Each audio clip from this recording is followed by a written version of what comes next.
'Twas the night before Christmas, in Akita, Japan.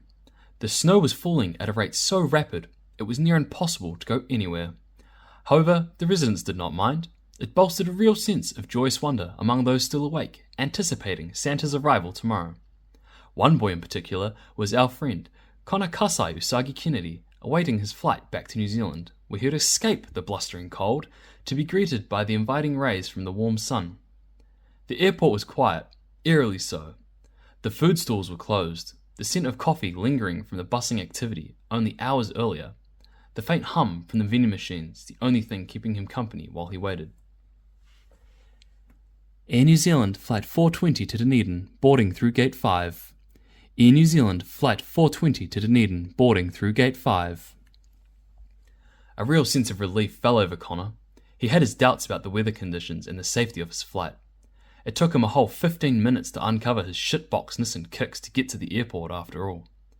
With tremendous effort, he arose from his seat, from which he had left a really fat and juicy arse sweat mark, and made his way over to the gate. Wait, what the fuck? A turboprop? Not even a jet? In this weather? He was fucked and he knew it. But he had no choice. The flights were way too expensive to back out now. With a lump in his throat, down the aisle he trudged, passing many empty seats as he did so.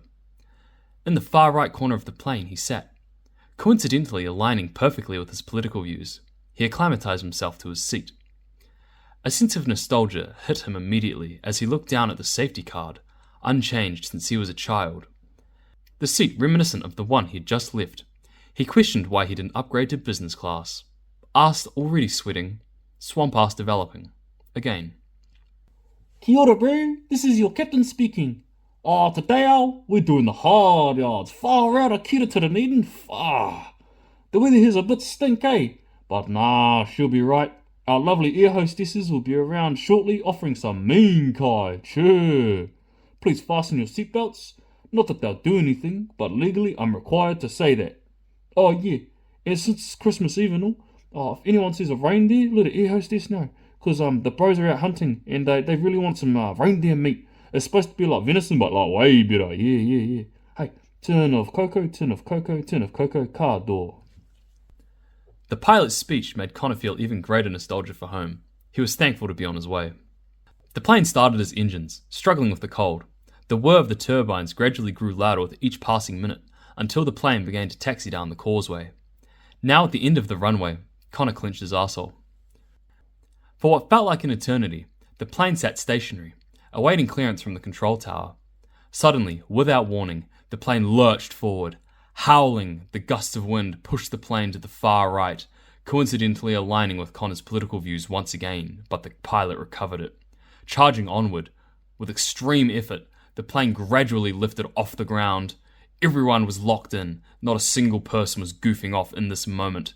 Even Connor, a great fool, was sending his energy to the pilot.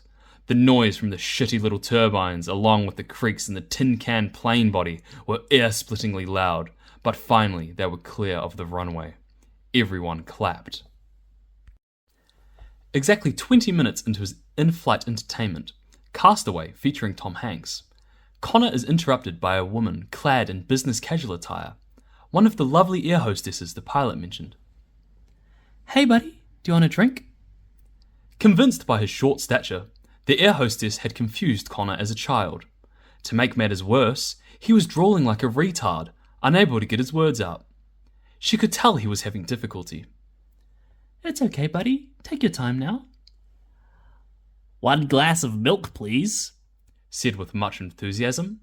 Upon closer inspection after such an outrageous request, the air hostess was bewildered to discover Connor was an adult. "Oh, I'm sorry.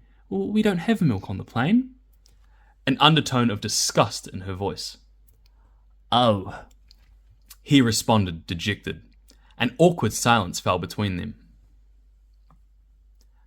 Mouth dry, arse swamped, finally the air hostess chimed up. "We are also taking food orders for dinner tonight. Have you had a chance to look at our offerings?" Of course he had. He couldn't keep his eyes off it. So much potential, it was unbearable to wait any longer. For entree tonight, we are offering our finest shrimp cocktails with Richie McCaw approved Thousand Island sauce. or a simple yet classic Cookie Time chocolate chip cookie. For our mains, we have the ever-robust steak and cheese pie, straight from the Jimmy's factory in Roxburgh, fish and chips featuring blue cod, or the traditional hangi, with soft New Zealand lamb and vegetables including kumara. To finish off, pavlova with ice cream and fresh fruit. Could I please have... He was cut off by a tremendous rumbling boom. The plane staggered once again. Out the window to his far right, billows of smoke trailed behind the turbine. This is your captain speaking. Everyone, please inoho and put your seatbelts on. I'm trying to figure out what the fuck happened, but we've lost one of our engines. Please remain calm. I've done this before on Flight Simulator. We are going to make an emergency landing properly. Shocked, Connor hadn't picked up on the foreshadowing of this littered throughout the story thus far. Even more shocked, the flight attendant was now strapped in right beside him. He cracked a smile, appreciating the small victories. Masks fell from the cabin ceiling as the plane descended and the air pressure dropped. The lights dimmed as the plane struggled to maintain altitude, but it was fruitless. A sharp cold filled the cabin as the plane slowly lost all systems, the pilot barely able to control the plane. Jerking like a gooner, the plane shook left and far right. A hand touched Connor's face, the air hostess helping his mask on. It's going to be all right, buddy, she said with a nervous smile, calming his assumed tarred nerves. He knew it was cooked. He had seen too many Wendover videos on YouTube.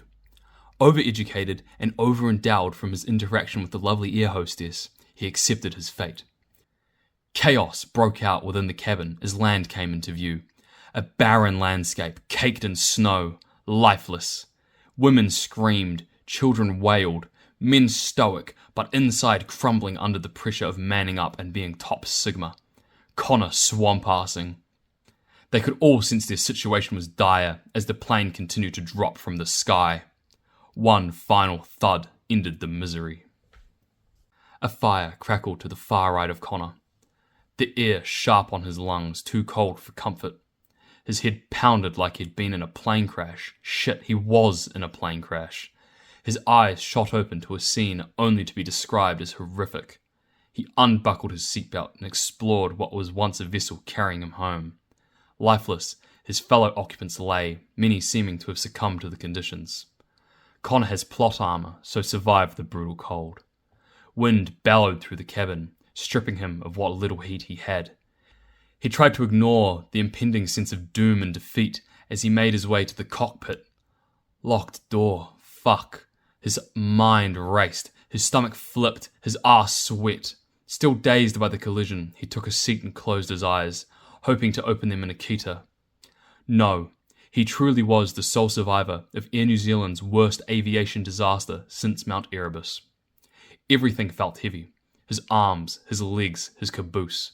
Yet, miraculously, he suffered no injuries beyond his weakening headache. A short amount of time passed before Connor was bored. Brain-rotted from Instagram Reels, his attention span was no more than 15 seconds. His best course of action would surely be to find help. But where was he? He left the cabin and set off into the glacial wind.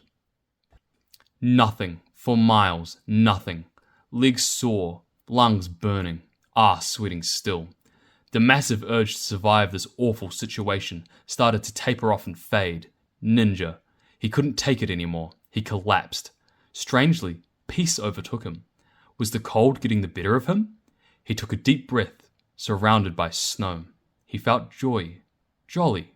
Almost like a child again. Likely unrelated to his small stature, but he wasn't sure why. Jingle bells? What the fuck? He must have been losing it. He closed his eyes and began to let go. But he felt a presence, a warm and familiar one. He couldn't shake the feeling he was being watched by someone, something. He opened his eyes one last time and was flabbergasted by the brightly illuminated sky. A deep red, unlike anything he had ever seen before. Suddenly, 2 reindeer with a chariot in tow broke through the clouds and were making a beeline directly toward him. Filled with the Christmas spirit, Connor mustered the energy to sit up and prepare to engage with whoever was coming towards him. The UFO landed mere feet away from Connor, and out of the chariot jumped 2, I think the correct term is little people? Immediately, Connor knew he was safe. Their presence alone was enough. One was draped in green and the other red. Bells attached to their pointy hats jingled in the gusts. Shoes, like something Glenn Mayer would sell, shone brightly when contrast with the white snow. But most strikingly, their ears were humongous and pointed just like their hats. They took a hold of Connor and dragged him into their vehicle. The warmth engulfed Connor's soul. He felt alive again. The red being looked over Connor, checking for injuries, while the green one spoke. 你好，你受伤了吗？我们出去为你腾个报纸。 Offended, Connor snapped. I'm Japanese, not Chinese. You sure, bro? Quipped the green one. Like I said, we're here to help you. How'd you even get so far from the facility? You worker elves are not authorized to exit. Elf? I'm not an elf. Sure. Eyeing him up and down, taking note of his by human standards abnormally small size. Not an elf, yeah, and I'm not on the nice list. Both elves laughed. Look, you're lucky we could sense your life force fading from inside the facility, and were dispatched to get you. We have been absolutely swamped with work these last few weeks, and you should be ashamed of yourself for trying to escape on Christmas Eve. Bewildered by their remarks, Connor scoffed. What, next you're gonna tell me you work for Santa Claus? I'm gonna get coal for Christmas this year? I appreciate you saving me, but why the hostilities? I've just been in the most horrific event of my entire life, and now I'm being similarly abducted by two elves? I'm not one of you. Horrified by his unwavering argument, the elf said some shit in Chinese which made Connor feel woozy until he collapsed once again. Groggy and confused, Connor awoke to being on the wrong end of a whip.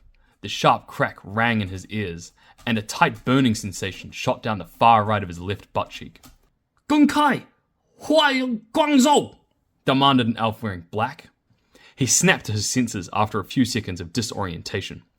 He looked down to reveal new attire, bright yellow scrubs reminiscent of a surgeon's. Upon his head, a matching hat with a jingle bell on the end. He swat at it like the good kitten he is. It jingled. He felt a cold, heavy object around his ankle. A chain connected him to a steel ball, tethering him in place. In front of him, a conveyor belt and soldering iron, littered with tech junk, motherboards and the like. Hiku, Gongzhou, Fuze, Hui, Yo, Hongguo. The elf in black cracked his whip, an intimidation tactic. No, you don't understand. I'm not China. He took another whip, to the chest this time, striking his right nipple. He kinda liked it. Freak. What? You speak English? Fancy little one, aren't ya? See if I give a fuck. Production's coming to an end and we need to make more iPads, so get your sorry little ass back to work. Never having held a tool in his life before, Connor picked up the soldering iron backwards and burned his hand, shrieking in pain. The burn was so severe that he couldn't move his hand, and it immediately blistered in place. Oh, for fuck's sake, some shit in Chinese. Suddenly, the pain ceased, and Connor was amazed that the blister had disappeared. Magic? Surely not. But then how? Alright, you come with me then. The black elf disconnected Connor from his ball and chain. The thought crossed Connor's mind to run. He'd hoped to get whipped just one more time, but he knew it would be pointless. Down many winding corridors, the black elf led Connor through a gargantuan facility, full of elves working at full capacity to hit the Christmas deadline. Excuse me, whimpered Connor. What? Back there I burnt myself. Did you do something to heal me?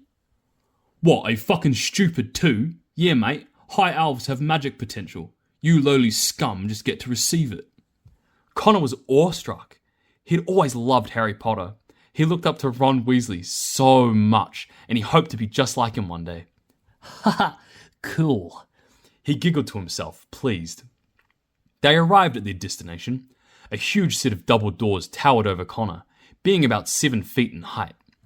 The black elf knocked the tune of Jingle Bells in its entirety into the door. It was excruciatingly long. The anticipation of what hid behind ate Connor like a ravenous dog.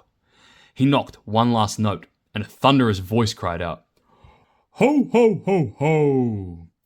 The doors swung open to reveal the most festive room Connor had ever laid eyes on. To the left, A set of rustic barn doors draped with beautiful ivy, a sleigh tucked just inside, a glistening red with golden accents. To the right, stables lined with flashing Christmas lights and candles with the aroma of gingerbread. Finally, directly in the centre, what could only be described as a throne stood tall and commanding. A desk below littered with hundreds, no thousands of letters. And last, but certainly not least, the occupant of the room. Santa Claus awaited Connor with a gleaming smile, ear to ear. Ho, ho, ho, ho, what brings you to me at such a dire hour? Santa advanced towards the pair. This little piece of shit won't do his fucking work, mate. I'm sick of it. He needs to be executed. Absolutely fucking hopeless. Santa raised an eyebrow and cased Connor, looking him over with extreme scrutiny. Oh? Hopeless? Nothing's ever hopeless. Just misunderstood. Santa turned his back to them and walked towards his pile of letters. He picked one up from the desk. You see here? A child drew this. Any guesses what it may be? Connor thought to himself long and hard. It reminded him of something he had back at his university apartment. Long and hard. Is that a fucking dildo? The black elf replied, amused. Now, look if I add colour. A rocket ship reveals itself. Now what if I told you this Chinese elf isn't actually an elf at all? Look at his ears. Do they appear elf-like to you? The black elf ripped Connor's hat off and was astonished at what he found. A human boy? How on earth did a human boy get in our facility? Well, actually, I'm just a manlet, not a child. I'm 22 years old. Connor said defensively. The black elf whipped him for his disobedience, speaking out of turn. Connor let out a soft moan. Some shit in Chinese! Santa boomed with an outstretched hand. The black elf vanished into a pile of ash.